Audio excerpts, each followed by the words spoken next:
My father did not have the money for the downgrade and even for the registration, to pay for the registration of the HDB, and he went to seek help.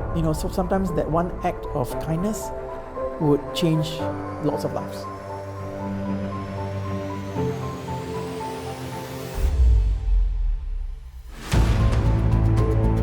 I'm Jose Raymond. Basically, I'm a communications specialist.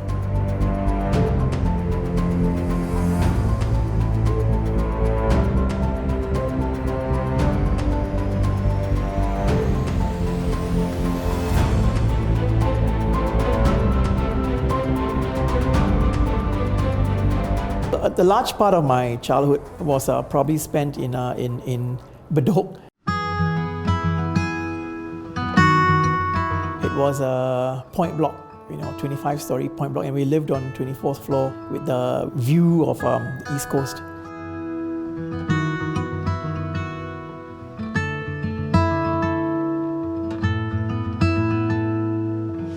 My father was a strict disciplinarian. My father used to be from CID. I think he was in charge of organized crime or in the organized crime branch. When I was in primary school, if we did not come out first in class or first in standard, we'd have to sleep in the kitchen for one day, as a punishment on the newspaper. I guess, that was how life was. And that's how he helped us, to develop as with very sturdy characters, or and to always make sure that we are, I guess, strong in what we do. But would I do that today? I think not. But I guess those were different times. I mean, one of the most momentous occasions, not in a good way, was when my parents split. The fact that my mom wasn't around, and she used to be the one, when my dad was at work, she used to be the one who would ensure that I got my homework done, or she would be able to help us with our studies. But so that I think became a bit of a problem because she wasn't there anymore.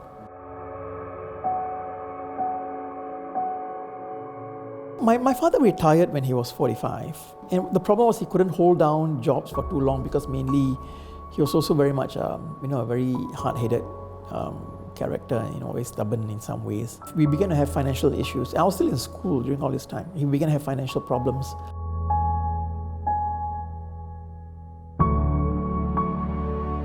When we received the compulsory acquisition notice from HDB, we had to downgrade to a smaller place. My father did not have the money for the downgrade and even for the registration, to pay for the registration of the HDB. And that was when, I think, faced with a wall and not being able to know how to climb it, he sought help. And I was sitting with him with my father in his office. He took out a check and wrote the check and passed it to my father and said, make sure that you bring this to HDB now and we get a roof over our head. Even though I did not, realize the gravity of what that act meant until many, many years later.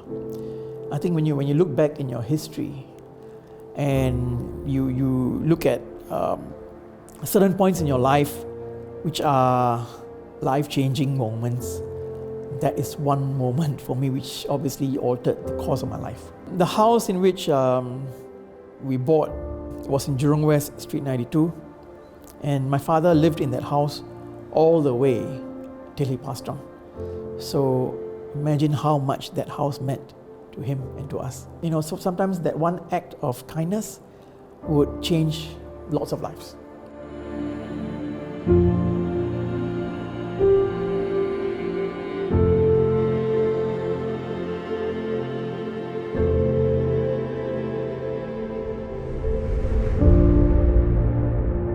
One day, as I was doing my work in Potong Pasir, and there was this resident who was in a wheelchair, very eloquent.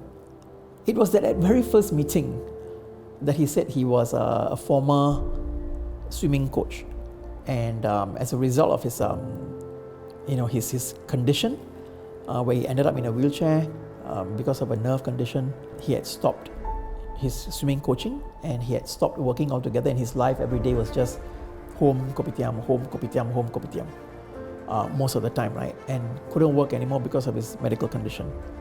But the thing which struck me at that point was he said he was a former swimming coach, which means he used to coach others. So I asked him, have you gone back to the pool since you ended up in this wheelchair? And he said, no, I have not. And I asked him, why not? And he said, oh, I never thought I was going to be able to do so. A couple of days later, I brought Ang Peng Siong to meet him. I haven't been to the pool for 5 years. So Peng Siong actually followed me and met up with Eugene. Eugene was starstruck in the very first meeting. 2 days after that, we brought him back to the pool. You know, he was almost in tears at the end of the whole session because we made his dream come true. It's like I'm still dreaming. You know, after that, he went back to the pool every day to train under Peng Siong, and he became one of Singapore's para-athletes and participated in a competition in Singapore. Peng Siong asking me, telling me about the championships and, you know, like actually being able to coach again. That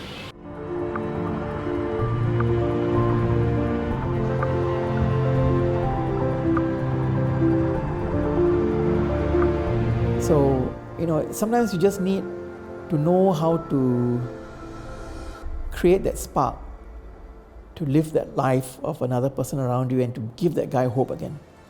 And sometimes it's just about knowing how to join all the dots, you know, and knowing how to solve that problem for that person and to find a solution which will help him lead a better life.